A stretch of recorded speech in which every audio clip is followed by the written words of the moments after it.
Welcome back to another episode of 86.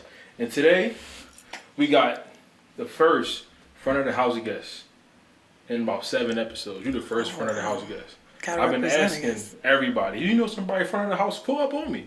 But ain't nobody coming out being like, I'm hurt. So thank you, the first one. Thanks. High five. And, you know, the proper introduction, we met at a restaurant called Muss Turners. You know, somebody who's down to earth, hard working. What's the word? I'm trying to assertive. There you go. Assertive's a good word. I was going to be like feisty, but I feel like feisty is like spicy would be better. Spicy would be better. Assertive, you know, the real GM, because you know you was the real GM when we was up there. You know, you was handling business.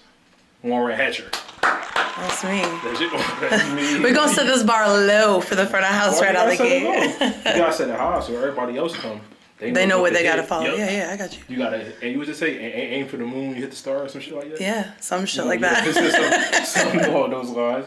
But how are you feeling? You feeling good? Yeah. I appreciate you coming up on me.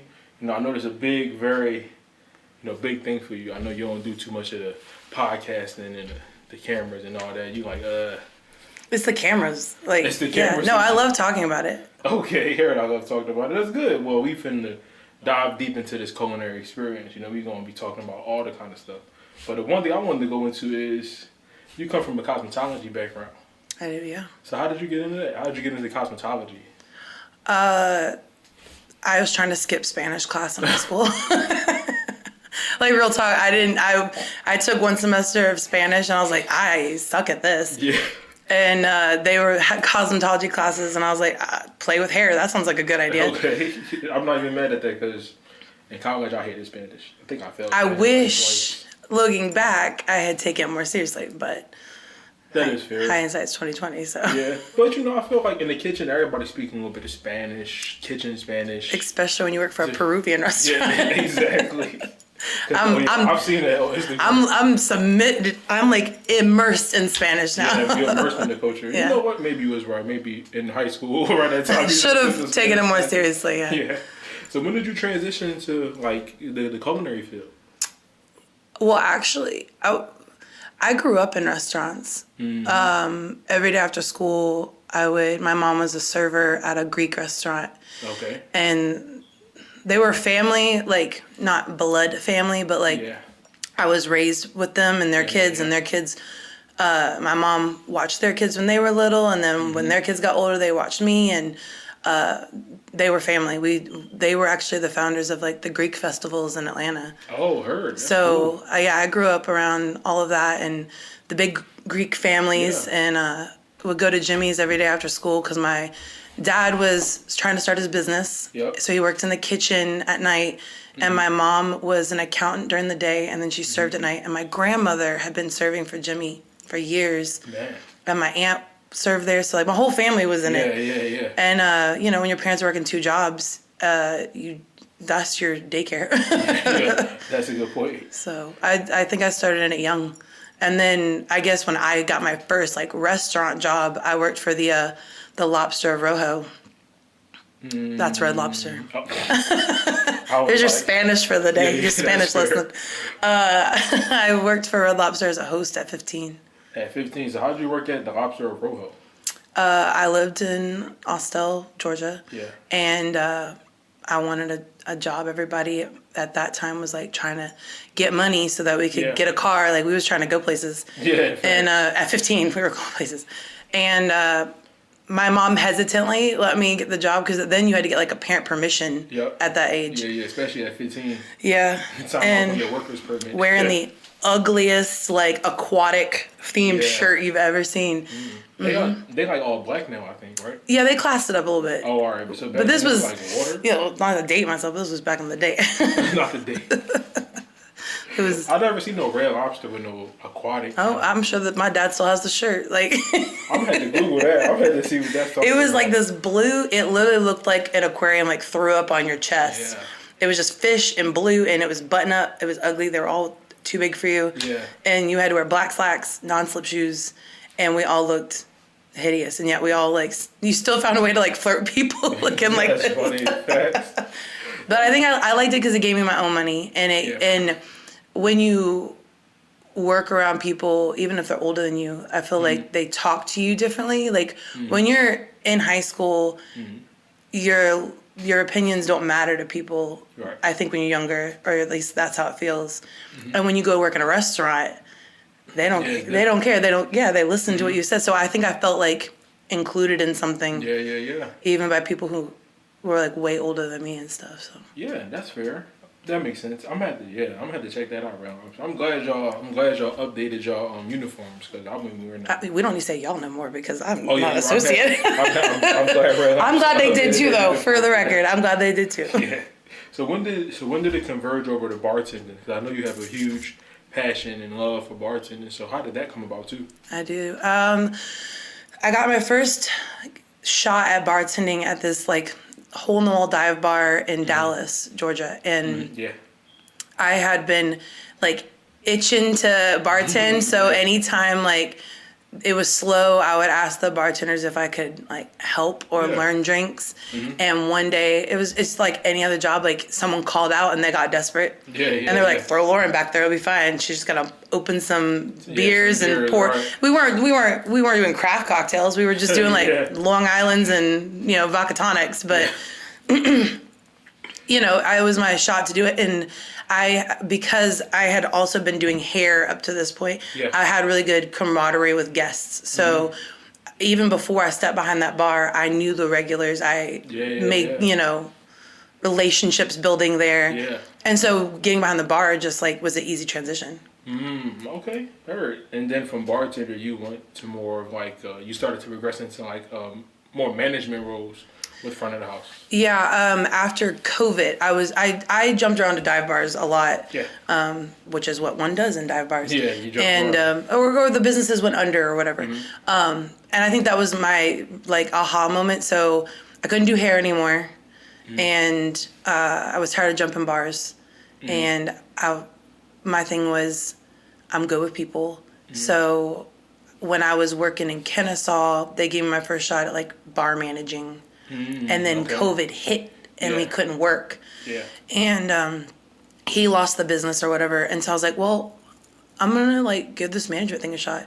So I did a resume. It was not a good one. I fluffed the shit out of it. Like I'd worked for Club Corp, which was one of the largest owned private golf and dining companies. Oh, I heard. So they own like the Manor and Country Club of the South and Bentwater and all that.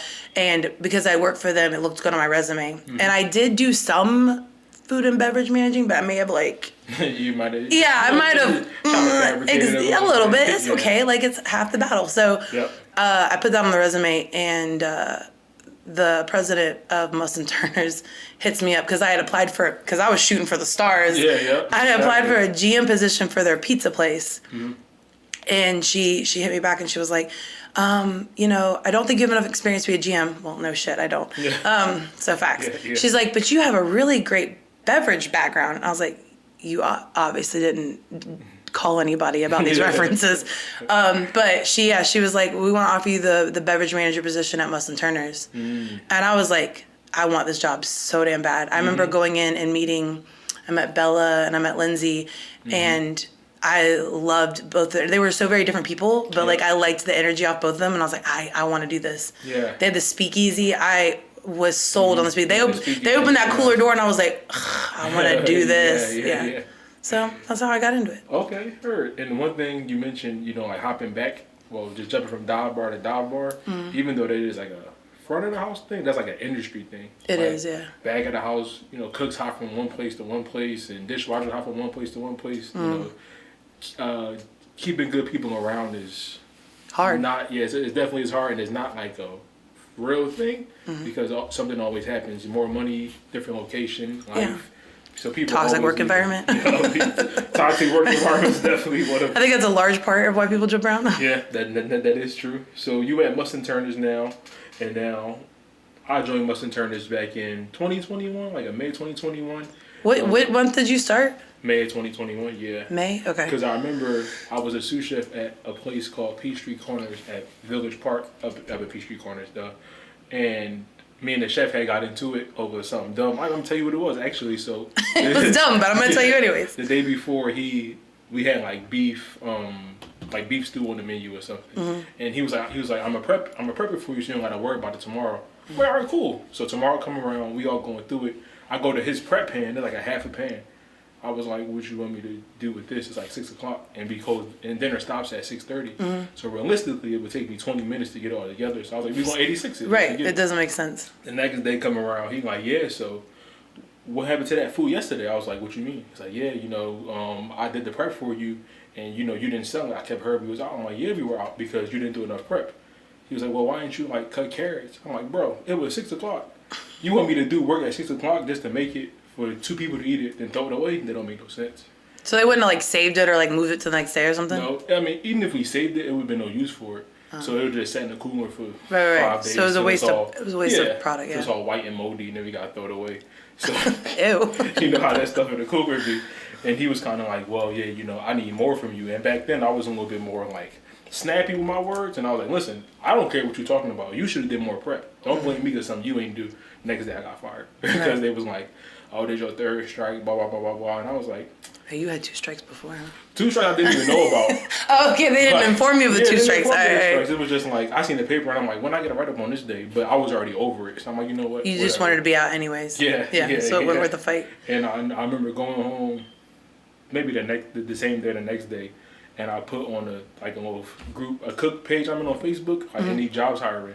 And Kim from Muss Turners, who I never met, I met her at one of her own pop-ups. She was like, yeah, my job's hiring Muss Turners. I applied. Mike called me the next day. I went up there to go do my interview.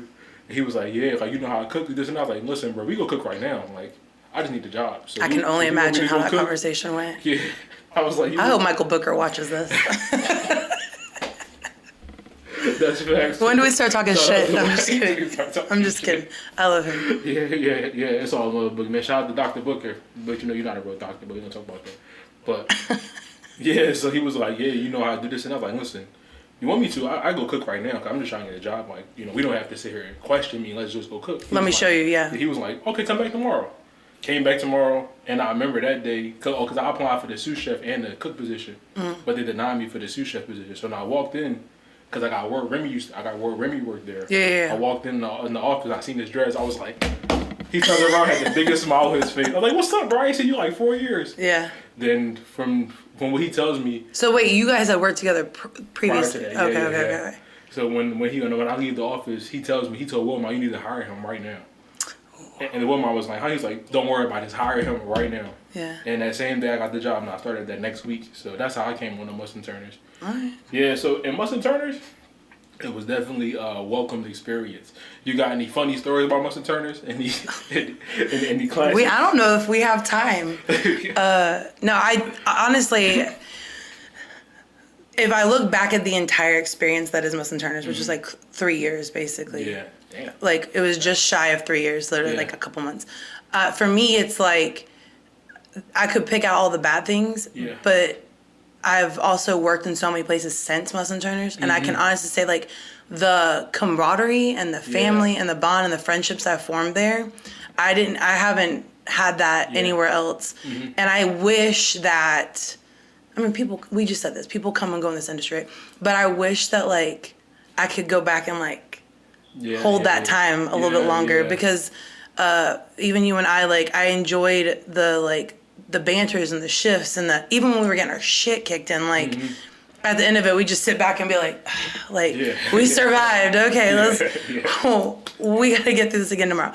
No, I every like bad or good, I take it because you can't have good without bad. Yeah, that is true, and I definitely agree. Like Muss Turners did have like the best camaraderie I've ever been a part of. Absolutely. And even when I look, like you said, when we look back and the jobs I'm at now, I'm like, damn, I miss them days. Like, or like these things. Like the OG staff was something else. Yeah. And that culture definitely has changed. Like when I got there and everybody was there, everybody like gave a fuck in the sense, everybody put their best foot forward. Then it was like, let's just bring people in. I felt that was kind of put bodies in places, and it kind of messed with the camaraderie. Cause soon as the chemistry is off then at that point. Yeah, Yeah. Now everybody's feeling each other and everybody's vibing, and which is fine. Like, you don't have to like everybody, but you throw that one person in who messes with everybody's mood, then everybody, it starts to trickle. It's like a cancer. So yeah, exactly. And we won't name names on the cancers. We all know who we're talking about. That's true. I know. Remy last night, like, and we had bought him that cake, and that side cake, and he was crying, and I was like, damn, man, this is about to be. Like, it's about to change for the worse. Like, I can see it because this is like, you know, so we were like 3 musketeers. Like, I know. Me, Booker, Remy, and once Remy left, I was like, yeah, I don't know about this too much more. Yeah, it changed things because he definitely has like this charismatic personality, and so like if Booker's having a bad day, he's gonna lift him up. If he's having a bad day, you're gonna lift him up. You guys were really good at feeding off each other. Yeah. I don't think there was ever a day where, well, maybe, but like I feel like there was very few days where like you were all in terrible moods, unless, you know, it was because we were all feeling the same way. But like y'all were really good at like picking up the slack on the other, which is that's important, and that's what you need, especially in a back house situation. Because if y'all are beefing with each other, then your line is gonna fall apart. Yeah, and they're gonna feel that, and that's true, And once people start leaving and people start coming in who weren't the best fits for Muss Turners, it just went downhill. Everybody stopped caring. You know, the food wasn't to what it was when I got there. No, I agree. It was just like the creativity started to fade a little bit. That's a good word. I think the creativity, what had brought, you know, I mean, Book did fucking Kool-Aid pickles, bro. Like Kool-Aid pickles. Let's shout him out for his Mississippi roots. But he was proud as shit of that. Yeah. And they sold, like, someone ate them, but you can edit that one out. It's going to be all wax right there. All right, highlight. But, like, I think Remy said that too. Like, the whole reason he came to work there or choose to work there is because they were talking about doing stuff with chicken feet. And, like, they were experimenting. What 8ighty did and what chefs after 8ighty were doing, we're allowing you guys some culinary creativity. So we weren't just a sandwich shop. Yeah, exactly. And then it got a little like safe. And safe is boring. Yeah, safe is boring. And that will kill a business, honestly. You got to constantly be trying to, you don't have to always be doing the weird experimental shit, but you got to let your chefs and your staff have that level of creativity or they're going to leave. Yeah, exactly. And I spoke on that one of my last episodes. It was like top 10 cons and pros, and they both were creativity. Like if you're stagnant in creativity, people feel like they're just here to like do a job and put stuff on a plate without showcasing who they actually are. Like even with drinks, like if you want to do a certain drink that you know, it might sell, it might not sell, but the fact that you did it, it gives you a sense of pride in it. Right, yeah. A sense of relief. Like, you know what, my team and my higher ups, they trust me to do these kind of things. When it's not that, it's like, yeah, you're going to make this sandwich, so I want you to make it. You're like, I can make this somewhere else. Right, and that's the thing is like if you can do it anywhere else, why would you do it if you're miserable? Because that's the thing is like that's why the toxicity is you got to limit that, because if you're not getting creativity and you ain't making money, why are we doing this? Like you can go do that anywhere else. They'll pay you more, and it might be toxic, but you can get paid more and you can have your creativity. So you got to have at least something worth sticking around for. So yeah, that is true. Because nowadays, you can go work at Waffle House, McDonald's, and make $21 an hour. And you'll go work in a Michelin star restaurant for the experience. You make it $18 an hour. Right. And the work is way, way more. Oh yeah, the prep for it and everything. Yeah. And you're definitely doing it to build a resume for sure. Yeah, exactly. And I feel like nowadays, especially with cooks and culinary, building a resume is not too feasible. Like you actually want to get paid. Because people have bills to pay. Yeah, facts. Staging and not getting paid is wild work. Yeah, that is true. That is true. What was some? Oh, so I got a story. Muss Turners. This is gonna be kind of what's the word? Not the full story. Kind of. It's not the full story. Damn, it's gonna be like chopped. But we had one the Team 8ighty. I think was. Yeah, that was so fun. We went to Team 8ighty. That one was me, you, Remy. It was Trish. Yeah, I don't think David went, but it was all of us, and that was my. David wasn't with us yet, was he? He might have been in front of the house. I mean, like a certain. Oh, David. Okay, we're talking about two different Davids. Yeah, I'm talking about cool. the only David we acknowledge is Gonzalez. I got you. Okay, truth. Gonzalez, got it. The only David we acknowledge. That's the only one we're gonna acknowledge. Shout out to David. That's my best. But I remember we was there, and he was like, "Yeah, you could have fun, eat, drink," and we did. All 4 of those hours things. later. I was turned up. And so was everyone else. I remember Remy called me, was like, "Hey man, come to this side of the joint." I was like, "All right." I don't know how I got over there. I just remember just blacked out. I walked up. I was like, "Hey, y'all here? What's up?" Everybody chilling and drinking. And I think RT was like linked on me at one point. Yeah. Just like I think I was propping him up at one point. Yeah, that was a good night. It was a fun night. I think that was also like that moment where for me, like I already had like camaraderie with you guys, but I had a camaraderie with the owners. Like we saw them differently, I think, that night. Yeah, exactly. Not that they aren't people, they're people. Yeah. But like we see them as like more peers than like just your boss. Yeah. And I enjoyed it a lot. And I like seeing everybody come out and like support that. So yeah, it was real fun. And we had one of the best cocktails there. I just want to state that. Yeah, it was good. What did we serve? The brown thresher or was something else? No, Chops was there with that. Yeah, Chops was there. He was there on his own accord though. He was not with Muss Turners. Okay, he had his own booth. No, Trisha had come up with a cocktail for that. I don't remember that.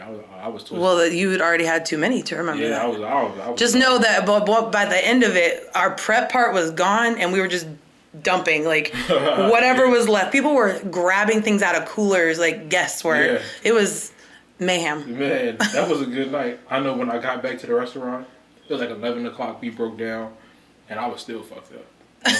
And remember Jeremiah? He was there. I was like, I remember Jeremiah. I was like, bro, I'll take you home because I'm a little drunk right now. Right. I was like, clean up, do your thing. So we crossed the street at 11:30, and I'm still fucked up. So I sat in the car like this, just waiting. Oh, you can't close your eyes. That's when the spin set in. But I didn't even pull off. Like, I was just sitting in the car, and he was like, "Hey, bro, you good?" I was like, "It's 12:30. I've been here for an hour." I was like, "Listen, bro, I'm sorry. I'm not good." I was like, "I'm gonna drive you home, but I'm fucked up right now. You gotta give me at least another 10 minutes." So I drive Jeremiah home doing like 15. We would like to state now that that's when you call an Uber for safety purposes. I feel like that's a legality thing that we should be stating right now. That's fair. Do as I say, not as I do. Yeah, exactly. But when I got home at like 2 a.m, I text my roommate, open the door, right in the bathroom, I threw up, right to sleep. Oh, so you made it inside? Yeah, I made it inside. Yeah, I made it home. Impressive work. Impressive work. Mm-hmm. I made it home. That was probably one of the best days in Muss Turners I've had. I was like, damn, I could do this every. Team 8ighty was fun. Yeah, I could do this every year. What were some of the things you learned at Muss Turners, like especially after you left, like some of the things you look back on, like patience. I am not the most patient person. You know this. What was the word you used? Assertive? Assertive, yeah, assertive. Assertive personality. I do have an assertive personality. But I think there's a reason for that too. I would say I am still assertive, but now versus Lauren then is like I'm more understanding to pick your battles. Mm-hmm. Don't try to take on everything at once. Yeah. Muss Turners is kind of like a, what's the word I'm looking for? It was just a learning curve. I came into it as a new manager with very little management experience. Yeah. And I was put between two personalities that were very, very different in other managers. Yeah. And I didn't have to be the person who held the staff accountable for rules. Yeah. Like Bella and Lindsay were holding those titles. Mm-hmm. I just came in and tried to make a cool beverage program. Yeah, I got to play with drinks and create things. And then Bella leaves. Yeah. And they're like, okay, well, you got to take over these AORs. That's fine. I'll take over the AORs. But then it was like, oh, but you also have to build this relationship with these guests, and we need you to be bright and bubbly. And I got compared to Bella all the time. And I was I'm never going to fill those shoes. She is her own person, and we are different people. Yep. And then Lindsay leaves. Also a very different person. She's very level-headed, cool. Mm-hmm. She doesn't. If she gets upset, you're never gonna know she's upset. She just stays the same, which is good. I am not those things. So if you piss me off, it's written all over my face. Mm-hmm. If I'm mad, you're gonna see it. Yep. But I wanted to still keep that bond with the staff, and I struggle with that. And I think because I was trying to balance being the enforcer of rules and holding a team together that was essentially feeling very empty at that time. Yeah. And then we had huge turnover, and we brought in new personalities, and they weren't like our old personalities. Yeah, right. And so patience is the biggest thing I learned. I learned that you don't have to just because the higher ups are asking of you, you need to be in tune with your staff. If your staff, if you know that your staff is not going to be capable of that, you need to stand up for them and just say, look, you're not here every day. I'm here every day. They're doing their best. And if they're not doing their best, you have that conversation. But I think the things that they were asking and the things that were like reality, what we can achieve, were very displaced. Yeah. I agree with that. Even before I was at Northside, I was a dining director at a place called Arbor Terrace at Bridgemill. I was there for like 8 months, and I definitely resonate with that. Like, this, they wanted a certain look for their business, their home, their space, and the previous directors, they couldn't achieve that. The guy that brought me on, he was fired like a month into me being there. So then they eventually gave me his position, and I'm not there no more. So you see how that happens. And I do see that, like, they want staff to, speak to all the guests, pour the guests waters, feed the guests, run the food, do all these things, and I'm like, that's feasible, not right? It's not feasible for what you want to achieve, and if we want to hit those kind of goals, we need to start here first, then kind of build it up. And you gotta have a good foundation. Yeah, exactly. And we need to bring on people who are experienced in that foundation on that realm. Absolutely. And not just hire high schoolers and want them to give you Michelin star service. Like, that's backwards as hell. Yeah, no, it is. When people say hire high schoolers for like serving and cooking, it's fair. I understand that, but what are you looking for in them that they're going to give you? You're setting people up for failure when you do that, because you immediately have disregarded any kind of background they have. There's a reason why these people who work in fine dining restaurants and fine dining chefs make the money they make and are good at what they do. You can't short sell them in a restaurant like Muss Turners and pay them less money and expect the same level of service or productivity, because it's just not fair.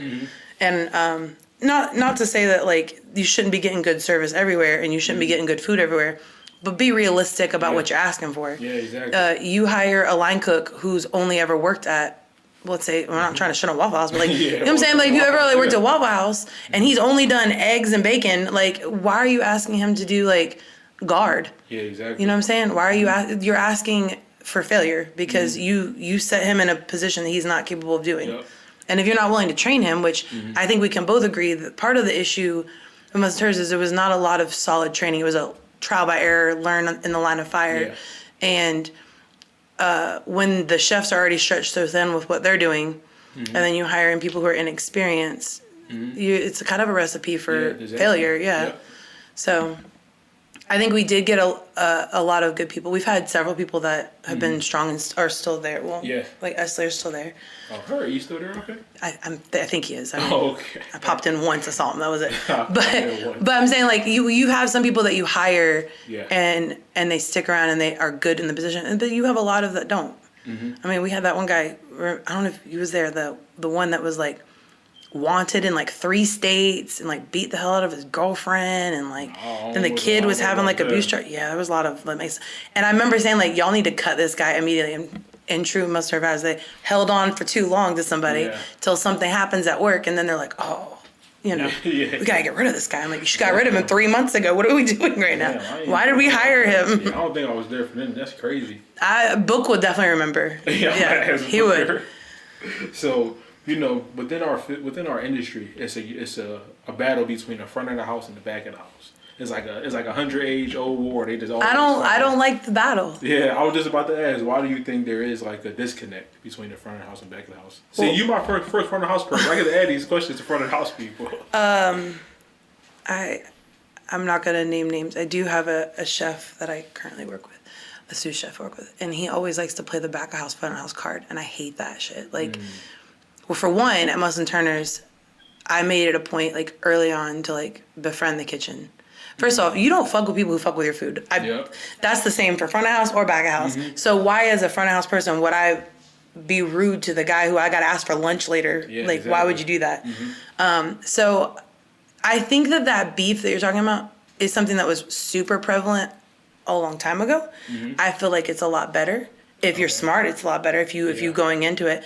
I always made it a point to make friends with chefs. One, because I just find them interesting, and then two, also, again, I want to eat. I want to eat. Food, and I like to eat for free. So, I think the reason why it did exist and why it might still exist in certain places is just this whole failure to relate to each other.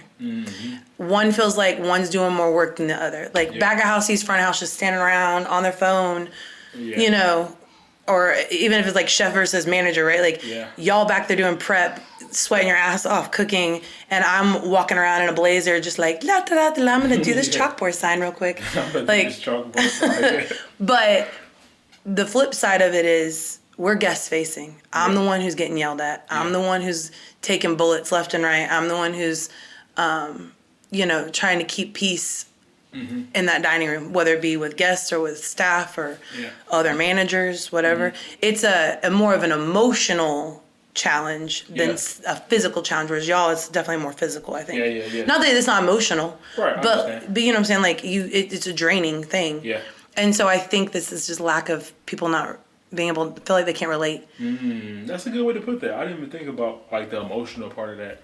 I was on the lines, and it's kind of similar to, you know, we get beat up cooking, but y'all, when y'all get busy, you know, y'all are busy. Like when y'all are sitting 100 people in 30 minutes, you know, that's when y'all busy. It's not a great way to sit at the restaurant. That's when y'all busy, and we busy when the tickets come in. So it's just busyness in different avenues and different ways. And you know, back at the house always say that front of the house makes more money than them, which is like a toss up because it can be either or. I think that the front of house does, because that's a potential. Like front of house is $2.13 an hour.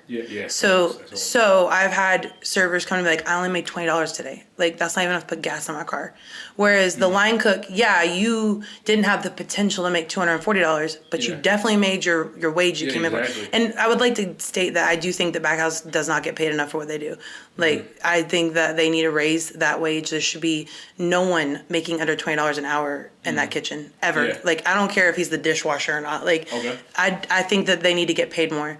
But I think that the wage for front of house has not moved in like 50 plus years. $2.13 is an asinine amount of money. That is wild. And you don't get a check because it's going to get eaten up by taxes. And 9 times out of 10, when I was a server bartender, I ended up owing at the end of the year because you didn't take enough taxes from me, so you got to take some more money from me. You know, so you had to claim just enough.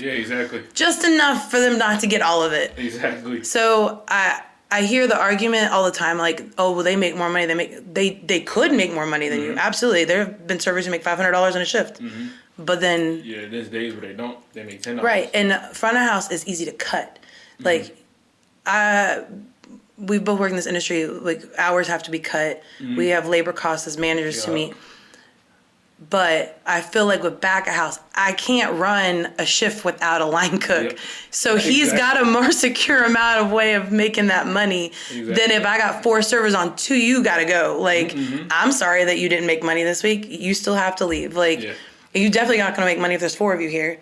So I feel like it goes both ways.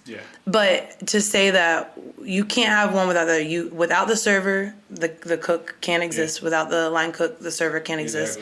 So that's why I don't like the beef, because if you can't see that they're working hard and sweating, and because put me on a grill, absolutely not. I am not trying to drip sweat like that. No. Muss Turners grill, that was hot. That thing's be booming.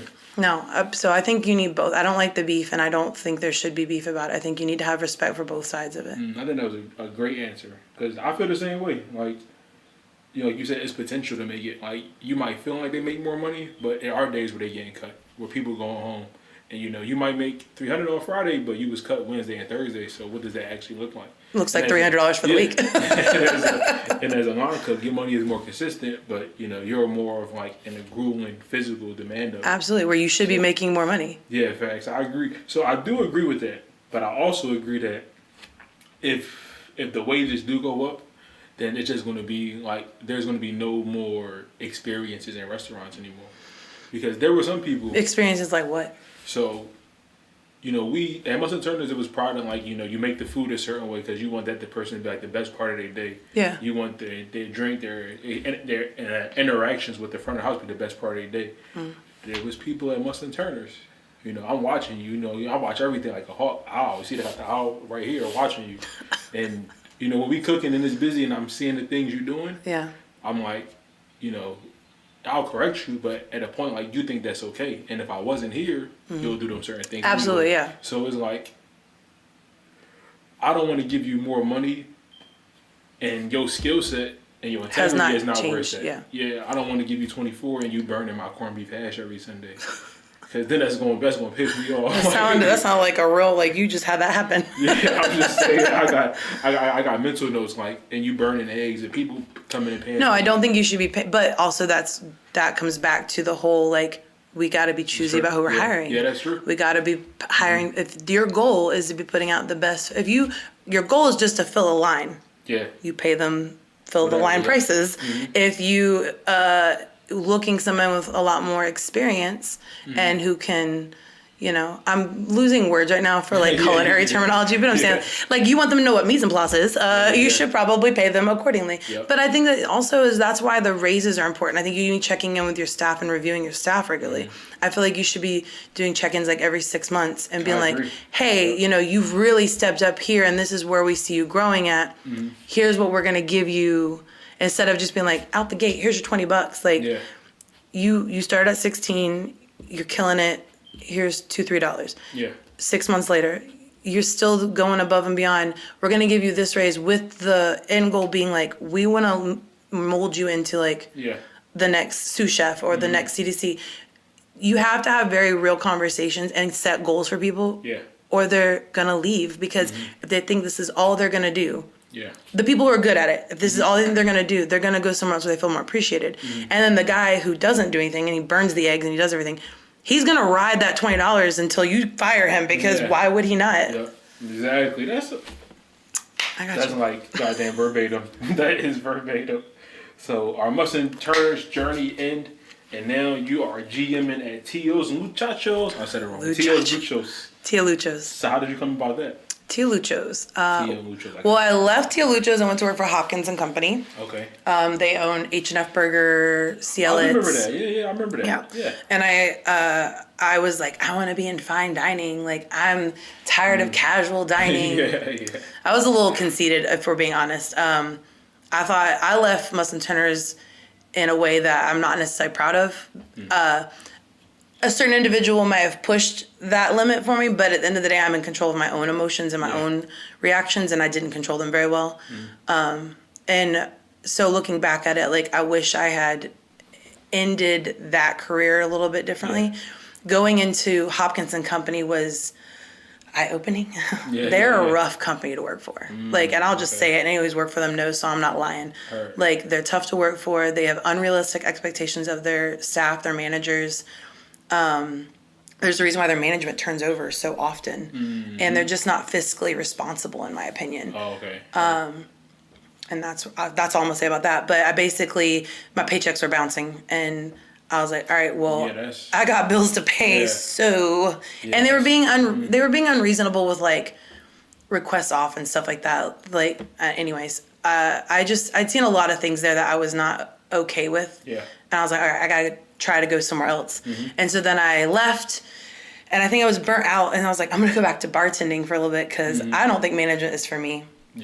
I bartended for like a little bit, and that's why I can truly say that it is not always that the front of house makes more money, because I was not making more money. I was struggling to pay bills bartending, but I was getting more time with my kid, so that was nice. But unfortunately, that time doesn't mean anything if you can't pay for anything. So I went back to management. I redid my resume. This time I had a more legit resume to put out there. Didn't have to fluff it as much. I went and I applied at Tio Luchos, and got a call from Howard Sue. Is that the president? Howard Sue owns Sue Hospitality with his sister Anita. And their brother Ron is the owner and executive chef of, or owner and chef, whatever, I don't know what you could say, of Lazy Betty. I've heard Lazy Betty before. Yeah, they got a Michelin 2 times now. Oh, that's lit. I pulled the Lazy Betty. Yeah. So came to work for them, but Arnaldo is actually the chef owner at Tio Luchos. Howard is like a partner at Tio Luchos. So Howard brings me in. I meet with Manny, who's the sous chef, and then Arnaldo, who's the owner chef. And Arnaldo and I are like the same age. I think I got him on like 1 month. I'm like 1 or 2 months older than him because I like to pull that card. But his vibe was the same as my vibe. Like we both came from really toxic work environments. We were both told like we ain't shit or like we have mouth problems. Like we both like to pop sometimes. Yeah.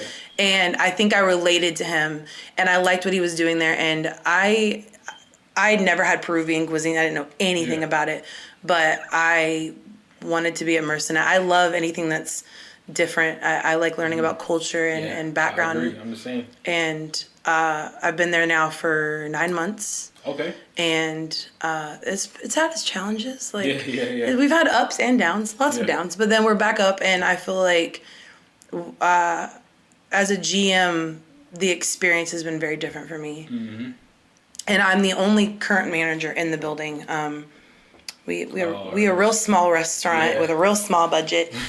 So I'm handling beverage, ordering, catering, scheduling, payroll, everything. Oh yeah, you got the whole nine. Yeah, but I like it a lot. I wish I was a little bit more like wiggle room with like getting another manager. That would make my life a little easier. But other than that, like I enjoy it a lot. We know you're having fun, but the personalities on this radio show are going to take a break. In all honesty, they're going to play Wordle. They'll be right back.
I'm gonna hit you with some quick hitters.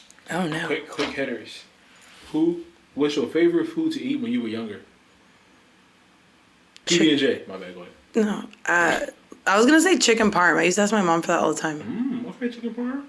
Okay.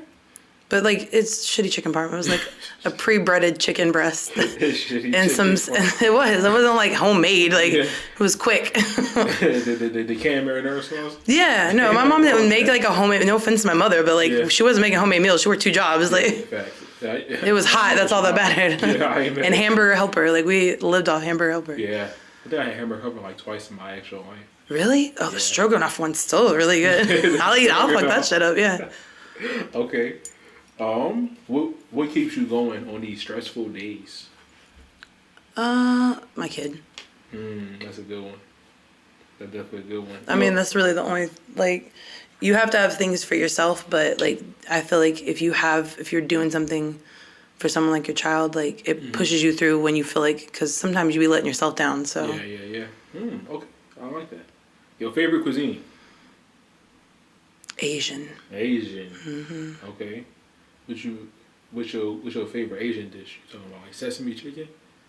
Or is that might be a little too Americanized. That's too regular. Actually, I just went to Doraville last week, and where's that right there? Doraville. I love Doraville. Me, Arnaldo, and Manny actually went and tried this Thai place. I think it was like Tom Pok Pok is what it's called. Tom Pok Pok. It was so good, and we had this like spicy mango salad. Mm-hmm. If it's spicy, I'll eat it. Yeah, throw something hot on it, I'll eat it. Okay. Where would you like to see yourself? Well, my answer changed. If you had asked me this back when I was looking at Muss Turners, I was like, I want to be a GM. Mm-hmm. But I'm a GM right now, and I can tell you it's a lot of work. It's tiring. Yeah. I would eventually like, because the hair thing is done. I can't do hair anymore. So I want to find something that I can still be creative in. Yeah. I really like the hospitality industry overall. Yeah. But I would like to do something more in like an advocacy role. And I'm not going to say that right. I want to find a way to, shed light on things like this and be able to make progress with it so that it's still a fun work environment, but that we have a little bit more rights as hospitality workers because we don't have a lot of them. Yeah, that's true. Third, maybe like working with some, I don't want to say big wigs, that's kind of like too casual of a word, but people who have a lot of influence in the industry who can push those changes. Yeah, I think you definitely need somebody who's more legally driven to help make those changes, but she said, I'm gonna get it done one way or the other. We'll figure it out. Okay. What else I got for you? What is your least favorite dish to prepare? So I know you may cook not every day, maybe like every other day. I don't cook hardly anymore at all. I work too much. I like cooking. Yeah. But like the hours I work is like a chef. Like everybody thinks a chef eats good when he's at home, right? Nah, but like y'all eat some ramen noodles and a frozen pizza, right? Yeah, that's it. I mean, same. I enjoy cooking. I don't know. I don't know that I have a favorite dish. I just like trying something new. I'll go look up a recipe and be like, all right, let's do that. Okay. So what are one of the most important factors that you look at when you're like talking to a guest or trying to interact with a guest? In order to make sure they're having a good time? Yeah, have a good time. I mean, when you're table touching and you're just like going around the restaurant, it's normally just like, how is everything, whatever. Yeah. But like, I enjoy when, for instance, Friday night, I was touching tables. I was like, how is everything? And one of the guests was like, oh my God, this was the most amazing food we've ever had. And the server was amazing. And I thanked them for being so generous with their words. And she said, we've never had Peruvian food before, and this experience could not have been better. She's like, everything from the host to the end. So then you ask like, oh, well, we appreciate your feedback, and what would you say, like, if there was anything we can improve on, what would it be? Because those people are going to they've already paid you a compliment, so I'm not worried at anything negative they're going to say. Anything they say after that that's not of quote-unquote positivity is meant for us to grow and build from. Right. So they'll give us like some feedback. Oh, well, maybe this. Okay, awesome. Like, we'll work on that. Because everyone's opinion, I say it loosely, matters. Yeah, some more than others. Yeah. But when somebody is genuinely invested in your business, I want to hear about it. So just getting to know people, their background, what made them come in. Yeah. Okay. And the last one I got for you, maybe the last two. Biggest kitchen pet peeves. Kitchen pet peeves. I freaking hate when people just leave like dirty towels laying around. Yeah, facts. Or dirty towel bandits. I don't know. My kitchen, my guys are clean. Like they mop 3 or 4 times a day. That's really good. Like the kitchen does not even it smells like Fabuloso more than it smells like anything else. Really I mean, but it's good because they every time they break down fish or anything like that, they clean everything. So like this kitchen, I can honestly say is like one of the cleanest kitchens I've ever worked in. That's really but when I worked at Hobnob as the bartender for a little bit, that place was nasty. Yeah. They was leaving shit everywhere. I hate seeing food just sitting out for hours on end or just dirty. I don't want that because I eat there every day. What I don't want to see is you can't take care of a guest food. You're not going to take care of mine. Yeah, exactly. I definitely agree. And sanitation is big. I work for a place. Like briefly, they got like a 72 in their health department as well. So tell me you did not eat there. Please tell me you didn't eat there. We're making sandwiches today. We're bringing them to work. I mean, I make my own food if I was there. Yeah, that's fair. I had to make sure. You cleaned your own surface. Like, set up a little. Get my own cutting board gloves. Cut my own ingredients. I don't want to use none of y'all stuff. That duffel bag now has things in it. Yeah. Prep. Last question. Who should I have on the podcast? But whoever you say, you got to put the plug in. You got to hit him up on your... I got to put the plug in. Put the plug in. He'll pull up the 86. I got to drop a name and then provide it for you. Yeah. That's slick as fuck. If I do it, they're going to ignore me. So you got to... I don't feel like that. You got good energy. Why would anyone ignore you? Well, not ignore, but they might leave me on red. Like, hey, I forgot to respond. My bad. It's been like a month. Don't I do that, though? Don't I do that? Yeah, that's fair. I don't know. Have you talked to Dr. Booker yet? No, I got shoot him a text. Well, we talk casually, but not like about the podcast. Have you ever like, because we have our little late night chats in the office after work, and he's a pretty interesting guy. Like, we've butted heads. Everybody knows we butt heads. Like, we fight like an old married couple. Yeah. But he's a wildly interesting guy. Like, if you like get deep dive with him, and his culinary background started like super limited. So and he's doing some really good things right now at Muss Turners, from what I hear. And heard. Okay. Like, yeah, the book that he's stepped the fuck up. Heard. Okay, I'm gonna have to hit him up. Have to check that out. I will say that you should, if you're interested in speaking to a chef, I can put you in touch with our sous chef if you're wanting more background. If you want front of house, I can get you some. Yeah, we can see that. You want me to just give you like a list and itinerary of who to hit? Yeah, but you gotta go see his job. Like, hey, this is mandatory. So everybody. I just became your liaison somehow in this conversation. Everybody sign up for a day. You gotta go to Woodstock. Go do the podcast. Yeah. You know, tell them to get like a free like appetizer. You live in the middle of nowhere. People are gonna see your address and be like, nope. Not the middle of nowhere. We might need to figure out how we can mobilize you and get you to a coffee house or some shit. I'm down to the mobile podcast. I got a bag over there too, a little studio bag. So I can bring like 2 of my lights. Got some mics. So I'm gonna say this, and you can cut it when you want, but I actually, before you asked me to be on the podcast, like, even though we were supposed to do this like a few weeks ago, before you asked me, I had actually was talking to some friends. We were just having a drink after work. That's what we do, right? Everybody's griping and bitching and talking about a really shitty shift. And I was like, this feels like a podcast, is what I said. That's funny. And they were like, oh, yeah, you should have a podcast. And anyway, so the long story short is I actually started one. Oh, shit. Okay. But I am not as motivated as you are about things. Yeah. I'm very scared of this, and I don't mind talking to people one-on-one, but like putting it on tape seems nerve-wracking. Nerve-wracking? Yeah. I don't like to be on camera. I don't like to be recorded. I don't like the way I sound when I hear it back. Yeah. But we started one, and right now I just interview people in a very casual setting. Like, we'll go sit at a bar, we'll go sit at someone's house and chill. Yeah. But it's not front house or back house. It's everyone in the industry, so similar, but it's a little more raunchy, if we're being honest. Okay. We deep dive like inter-office work relationships, and I joke that it's like a call her daddy meets restaurants. It's a little more vulgarity behind it. It's supposed to be funny. It's not supposed to be serious. Not supposed to be inspiring. It's just a place for people to vent about this industry, because there's a lot to vent about.